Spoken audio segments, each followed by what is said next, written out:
Hello and welcome to How to Pinpoint Auto Shoppers to Increase Sales. I'm Dan Fogarty, the Director of Content for Bridge, and with me is Ari Sepash, the Senior VP of Data and Strategic Partnerships. So before Ari dives into it, I want to set the stage a bit. I also want to say if you have a question, type it in at any time. There's going to be a section at the end where Ari answers all your questions. In terms of who we are, our mission is simple at Bridge. We solve marketers' most daunting challenge, which is finding their next customer. We've created custom profiles for every one of the more than 250 million verified people in our platform, and we've got insights that nobody else has. So from this pool, we create custom audiences for our partners. Because we know where these people are most active, we reach them anywhere. Facebook, email, desktop, mobile, radio, connected TV, wherever. We start with real people, so our measurement stands above the competition. We can tie back clearly and transparently to the campaigns that you run with us, and we can show you who actually bought a car from the campaigns that you're running.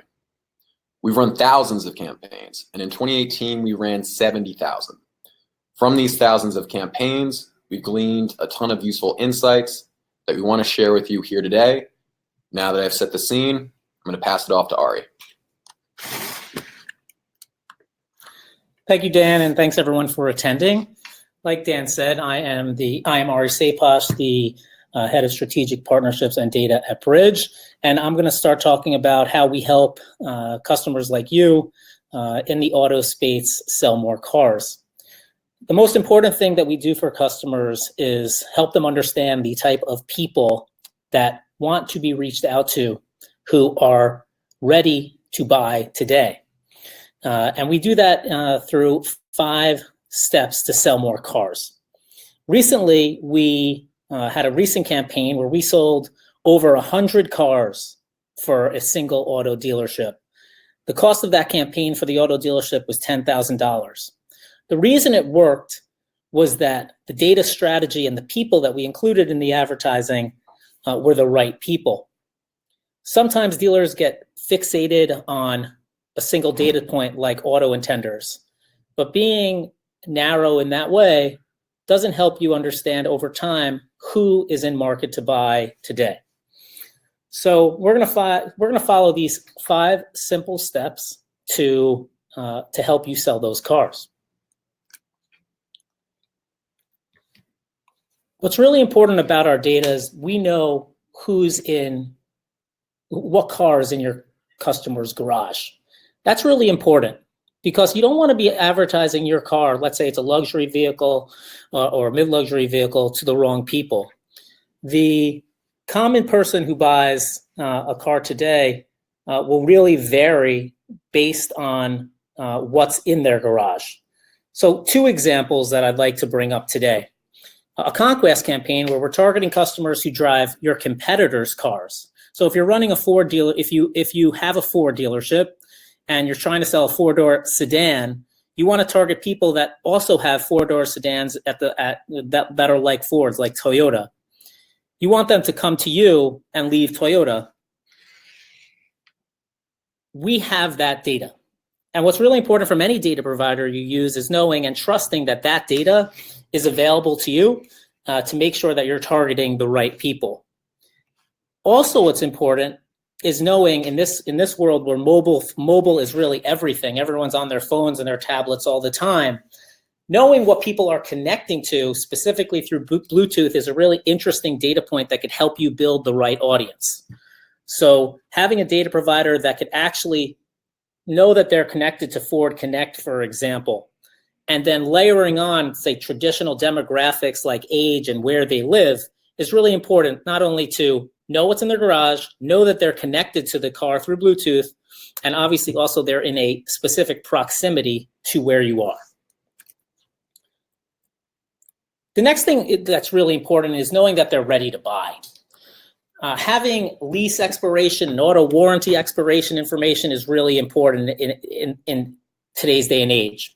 What's new, though, from a data perspective is car research apps. when people are interested in buying a car, they research them a lot. A lot of research is done before they step foot into a dealership. Knowing that they've downloaded an app like TrueCar, for example, most likely that person is in market. That type of signal can really support the people that are within your audience. We at Bridge have have a collection methodology that we're actually on devices, and we actually see when people are downloading specific apps, just using TrueCar as an example. So having a data provider that's looking for that or downloaded that app recently is really important and a really strong signal that they're ready to buy right now. And obviously incentives from auto dealerships are typically monthly, and you want to make sure you're pushing that monthly incentive based on a signal telling you that they're ready now. Going back to location for a second, also tracking that person's mobile device, that proximity location data will help us understand that they're close to your dealership. So even in the serve, you'll be able to know that they are close by, and that goes into that they're close to your lot. Not many people really go and hang out at car lots, at auto dealership lots often. They're going there for a specific purpose, to learn about cars, but really they know what they're interested in. So they're coming with an idea of what car they're interested in. They know based on their research what price point they're ready to buy in, and they haven't purchased that car yet, right? Once people buy a car, they're going to enjoy that car. They're not necessarily coming back unless it's a service offer. We could talk about that a little later about service. But these are hot leads, and auto dealerships love hot leads, right? You want to get the warmest leads possible. And that also goes back to quality. You're going to hear me talk about quality often. It matters what you're looking for. If you're looking for more foot traffic, let's say you're in a lower proximity or a less populated, less densely populated area, maybe you just want more people on your lot to give your salespeople more opportunities to close deals. But let's say you're in a high frequency or high density area, you want quality leads to come through. So your salespeople are selling to people that are ready to buy now and not just perusing. As Dan mentioned earlier, we've run thousands of campaigns, and auto is a vertical we support the most. It's the majority of the campaigns we work in. And really one of the benefits around that is that we are capturing all of the people and where they respond, where they engage with media. So yes, it's really important to make sure you have the right people within your audience, so you're being very efficient where you're spending money. But really, not everyone engages in media in the same channel all the time. So having that engagement history that we're able to collect is really important. For example, if you're a luxury Audi dealership and you're trying to sell an A8, those people tend to over-index as males in their 40s and 50s who have a higher household income. They may not respond in the same ways on email versus Instagram. And knowing that one prospect responds more on Instagram versus another that responds more through email is really important, because you could actually segment that audience now that you've learned through their proximity to the dealership, what apps they download, and other signals like what's in their garage. Now you can actually reach out to them to their preferred channel and not just sort of spray away at all channels for those people. It's really important to be efficient in your ad spend. It's something we talk about often, and that really goes right into attribution. How can you measure the success of those such important dollars that you spend to try and get customers into your dealership? When a lot of dealerships are just lined up right next to each other. Why choose yours? And what's really important is knowing how to measure the success of the campaign, something we call a key performance indicator, or KPI for short. But what it really means is, how would you deem this campaign successful? Is it the number of people walking through your door? Is it the number of cars sold or leased? It's going to be different for everyone, but everyone ultimately comes down to how much money you made compared to how much money you spent. And what we do here is we really try to drill down with our auto dealership customers as to how much they want to spend, how much they're comfortable spending, and what that can translate into. So you heard me start off by saying one dealership spent $10,000 and had over 100 cars sold or leased. Obviously, the return on ad spend was amazing, was great. That is a common that is a common case study for us. We have that kind of success, and one of the really cool things about it is we have the data to prove that, right? So if it's foot traffic and you just want to push people through your doors, we have the means to track who we served ads to and if they came to your lot. So you could really see a lift analysis from month over month or year over year, and we could go through that with you. But how many people came last week, for example, versus this week after we started serving them media? So that's one if you're trying to push people to your doors. But the really powerful one is, I know, for example, that Ari and 10,000 other people that look like Ari were served ads because they had all the signals that I've talked to you about in the last few minutes. What that means is you are gathering sales information when you're selling cars, and we could actually look if Ari and people who look like Ari, those exact people were in that list that were exposed to advertisements. We call that a point of sale matchback. Ari was served ads or multiple ads, and he came through your doors. And like a billboard is part of an attribution cycle, so is the marketing that we serve on your behalf to this highly curated specific audience. We are a part of that attribution cycle, and knowing that you've gotten the ads in front of these people, and then you confirming that they came in and signed a lease and bought a car is really, really important. And that type of transparency from any provider you use is really important, because the days of black box advertising are over. This is a nice shot of what our audience creation and people management tool looks like.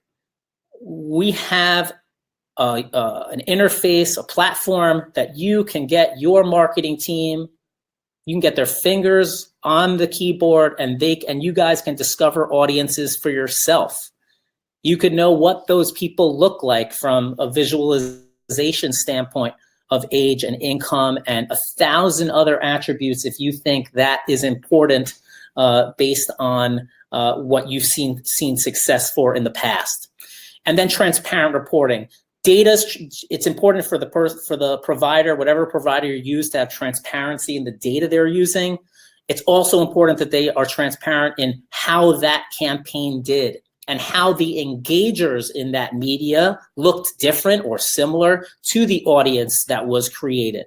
And we have a dashboard that you can log into and see that information and share that information if necessary. If you have your own marketing team, obviously they could be tracking the campaign while it's going on.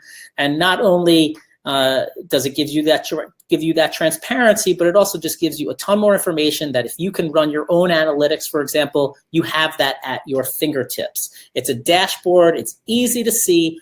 Don't just read it. It actually makes sense of the numbers and what you're seeing. And really what we're trying to do is make it easy. I think a lot of agencies and data partners in the business try to throw jargon out there and big words, but we want to make it as easy as 1, 2, 3, right? Easy to fulfill, easy to place orders, and ultimately get more sales. We have over 250 million people in the US within our audience system. We have a variety of means to contact them. So it's a true multi-channel approach, going back to optimizing what channel. This includes email, social on Facebook, Instagram, Twitter, LinkedIn. This includes display marketing, banners on the sides of websites, mobile in-app. We're doing a lot of connected TV on streaming devices, so people are on Hulu and alike, and you can serve your local dealership ad there. It's a up and coming emerging channel, and we're seeing it more and more. And ultimately, after we serve that media, going back to measurement, you're going to hear that often from Bridge. We have to prove the efficacy of the audience and the media we serve to them against what you saw, the cars and the money you made. So let's find your next customer. As Dan said, that's what we do here. We acquire new customers for you. We know a lot about them, and ultimately, the proof is in the pudding through the attribution solutions that we've put forward. So we've walked you through 5 fairly straightforward steps between building an audience based on signals, making sure you're serving those people in the right channels, and most importantly, proving the success mid and end of campaign to make sure that you are comfortable with our trusted service, and ultimately you guys are making money. So I really appreciate everyone being on today. I'm going to pass it back to Dan to close out and open up for questions. Questions. So we got a couple in here, Ari. We're gonna go through them. First one that I'm seeing looks interesting to me is, I'm a small dealer. I don't have the marketing staff. How can I run campaigns? Yeah, it's a common theme that we see. Obviously, every dollar matters for small, medium-sized businesses, which dealers and dealer groups really fall into, and it's actually the far majority of the business we do today. We have a full managed service team, an account management team that will help guide you through the process. If you're really new to it, we'll spend the time to educate you as to how to approach it, what we see works, and almost as important, what we see doesn't work. From a creative standpoint, we have a creative team that could help build some creative assets across channel if you can't do that yourself. So we really do it all, and that sort of goes back to the 1, 2, 3. If you don't have the marketing team, if you don't have the analytics team, if it's new to you, we'll hold your hand through it all. Is it expensive to run these campaigns?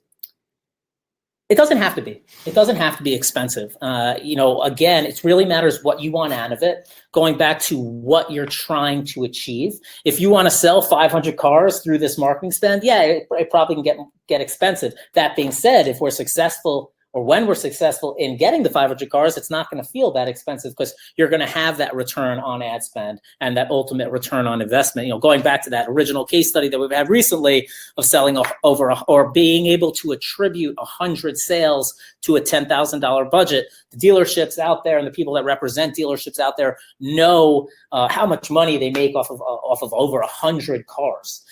So it's an interesting question. It goes back. You get in what you get out what you put in. So you could start small, see that success, and then you can go from there. What's the length of a campaign that you'd recommend? How long would you run a campaign? Yeah, sure. So if it's a new partner of ours, we recommend 3-month tests. It takes time to optimize. I don't think there's any advertising partner, fulfillment company like ours that could just sort of turn it on and see success if they just started working with you. It takes time to optimize. Certainly creative is important to see what your audience is appealing to. I would also say incentive changes is really important, and usually dealerships, at least in our experience, don't have sort of the resources to change incentives within the month. So we have to change at the end of the month. So I would say we recommend 3-month tests to start, and then it really is up to how much you want to spend and how long you want to, and how many cars you want to sell. So staying in a similar vein, what's the conversion channel that you've seen that has the most success? Yeah, so I think that buying cars is interesting because, except for some of the new wave technologies like Carvana, you have to go into the dealership to buy it, or most people think you have to go into the dealership to buy it. So from a conversion standpoint, you still got to walk through, Right. So a lot of this is brand awareness. Certainly, I'm just going to shift quickly because I mentioned it about service offers. That is a conversion-based KPI, getting people to make appointments for service. It's one that we feel that dealerships really value, and they make a lot, and you guys make a lot of money through service. So for service offers, I would say that social is the highest converting channel. For instance, Facebook specifically tends to be a conversion-based channel for creating, local service appointments.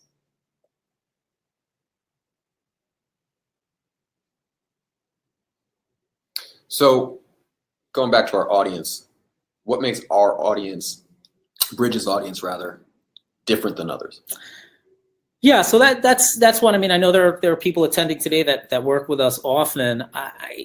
The biggest difference is that it's our data. I think a lot of fulfillment companies like ours or agencies like ours don't have their own data, and we do. We collect our own data. In the world of having to be concerned about privacy and the ethical collection of data, I think a lot of our partners really like the trust that they could have in us, that we're ethically sourcing our own data. So we, again, collect data directly from mobile devices. We're collecting data from auto insurance quote sites. So these are also going back to that signal conversation. People who are looking for auto insurance now are buying now. We have to get advertising in front of them now. So having that direct connection or that quick turnaround of signal to dealership sale is really important, and you're just not going to find that, I think, in generic third-party data sets. I want to touch on something that you mentioned in there, privacy. How is Bridge addressing privacy laws in the U.S., specifically California Consumer Privacy Act? Yeah, it's a great question. It's one that obviously I'm answering often now. We had I don't know if a lot of you guys have heard of it, but there's something called GDPR, the General Data Protection Regulation, that happened in Europe. And we actually prepared for that. And really CCPA, the California Consumer Privacy Act that was passed last year, that's being implemented in January of 2020, it's really trying to protect consumer data and really pushing for transparency to that consumer at the point of collection. So what we are really, what that means is making sure that when the consumer is signing up for something, they understand what of their data is being collected, when it's being collected, give them a clear means to opt out of that collection. And that's really how we're preparing for it. It's something that we are prepared for, that we've put within our privacy policies, terms and conditions, and opt-out mechanisms. We're gonna have to see where CCPA sort of comes out. They're still sort of putting details into the law that was passed, but I think the Bridge is ahead of it. And and one of the reasons we're pushing for a national data regulation policy is so we don't have to deal with individual states and really deal with a single federal regulation. Great. Thank you, Ari. And thank you, everyone, for joining us. Before you leave, we're going to close with a 90-second video highlighting what we did for an auto dealer. Keep in mind, this is just one of thousands. One last note, everyone who is a part of this webinar is going to be getting deliverables, the presentation, and the video. Again, thanks for joining us.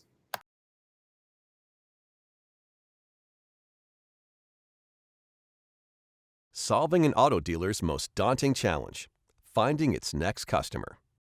An auto group in Michigan was looking to increase sales at two dealerships, Detroit Buick GMC and Detroit Subaru, solely through new customers. So what was on the auto group's wish list? The ability to pinpoint real people that had not interacted with the dealerships previously. As a first step, our team tapped custom profiles of more than 250 million U.S. consumers, based on carefully verified information from registered email addresses and more than 1 billion devices. The information was filtered to create a target audience of nearly 700,000 individuals within specific zip codes surrounding the dealerships who were in market for a new sedan, truck, CUV, or SUV, and would become a net new customer for the dealerships. We activated optimized multi-channel campaigns across email, mobile display, and Facebook to engage this audience where they were most likely to respond. In market for 45 days, we were able to demonstrate clear business impacts by utilizing our lead tracking and point-of-sale matchback solutions. The campaign delivered more than 560 in-person and online leads and matched 140 auto sales directly to our custom audience. Know your next customer. Know how to reach them. Know that you're making the most of every ad dollar spent.